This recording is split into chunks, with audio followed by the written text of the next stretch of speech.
عمر رضی اللہ تعالیٰ سے انہوں نے کہا کہ عمر تم جاؤ اور ان لوگوں سے کہو کہ ہمارے آنے کا مقصد موضوع کیا ہے. تو عمر رضی اللہ تعالیٰ نے گزارش کی کہ اللہ کے رسول میرے اپنے قبیلے بنو عدی کا کوئی آدمی وہاں پر نہیں ہے. اگر یہ ذمہ داری اگر حضرت عثمان کو اگر دی جائے تو بہت خوبی کے ساتھ انجام دے سکتے ہیں. اللہ کے نبی صلی اللہ علیہ وسلم نے اس مشورے کو قبول کیا. حضرت عثمان غنی رضی اللہ تعالیٰ کو آپ نے بھیجا تو آپ کے خالہ زاد بھائی آبان بن سعید نے آ کر ان کو اپنے ساتھ لیا اور اپنے گھر لے گئے. اور پھر جاتے ہوئے صحابہ نے کہا کہ عثمان بڑے خوش قسمت ہیں کہ وہ پہلے جائیں گے کعبۃ اللہ کی زیارت کریں گے. تو اللہ کے نظام کی زبان میں سے نکلا کہ عثمان میرے بغیر طواف کعبہ نہیں کرے. یہ اللہ کے نظام کی شان تھی کہ اللہ کے نبی صلی اللہ علیہ وسلم نے ان کے دل کی بات بتا دی کہ میرے بغیر عثمان کعبۃ اللہ کی زیارت نہیں کریں گے. اور پھر جانے کے بعد ان لوگوں نے کہا کہ آپ جس وقت چاہتے ہیں کعبۃ اللہ کی زیارت کر لیں. تو آپ نے کہا کہ آقا نہ کرے اور غلام کر لے, یہ بات کیسے ممکن ہے؟ آپ نے رکا دیا. تو اس کے بعد ان کو گھر میں قید کر لیا گیا. جب گھر میں قید کر لیا گیا تو یہ افواہیں کشف کرنے لگی کہ حضرت عثمان کو شہید کر دیا گیا ہے یا ان کو قید کر دیا گیا ہے. تو اللہ کے نبی صلی اللہ علیہ وسلم ایک کیکر کے درخت کے نیچے وہ 1400 صحابہ جو اللہ کے نبی صلی اللہ علیہ وسلم کے ساتھ آئے ہوئے تھے ان سے بیعت کی. اس بات کی بیعت تھی کہ جب تک ہم حضرت عثمان کے خون کا بدلہ نہ لے لیں گے اس وقت تک یہاں سے نہیں ڈریں گے.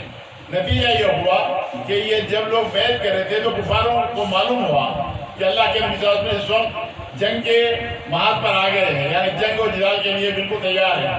تو اس وقت انہوں نے اپنے سفیر کو بھیجا, سہیل بن عمر اس کا نام تھا.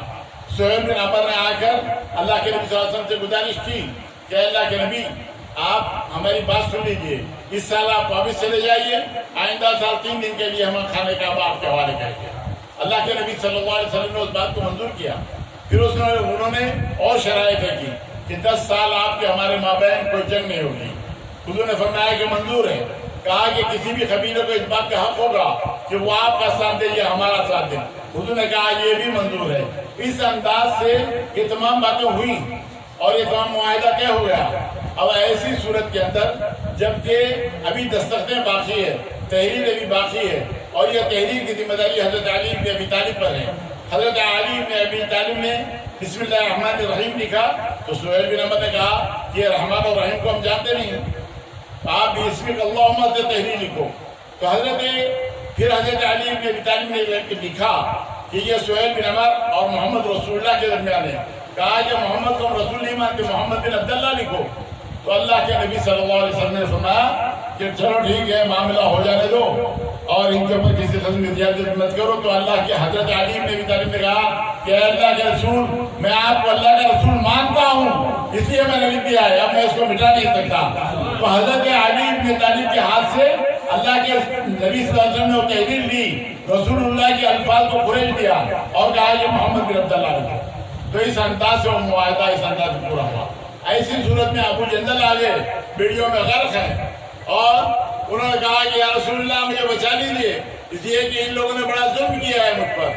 تو اللہ کے نبی صلی اللہ علیہ وسلم نے فرمایا کہ اے سہیل, یہ سہیل بن عمر کے بیٹے ہیں, کہا کہ مجھے دے دو. تو کہا کہ نہیں, یہ ہرگز نہیں ہو سکتا. تو اس وقت انہوں نے کہا ان پہ ظلم مت کرو.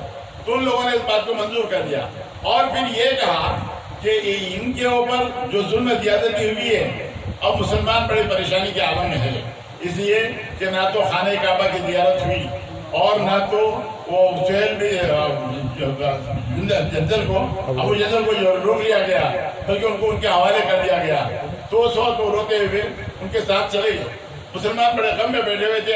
ایسے وقت میں اللہ کے نبی صلی اللہ علیہ وسلم نے اپنی قربانیاں دے دو. تو پہلی مرتبہ اللہ کے نبی صلی اللہ علیہ وسلم نے یہ بات محسوس کی کہ وہ صحابہ جو اللہ کے نبی صلی اللہ علیہ وسلم کے ایک اشارے پر اپنی جانیں قربان کر سکتے تھے, آج قربانی دینے کے لیے اپنے مقام پر بیٹھے ہوئے ہیں, کس سے مس نہیں ہوئے.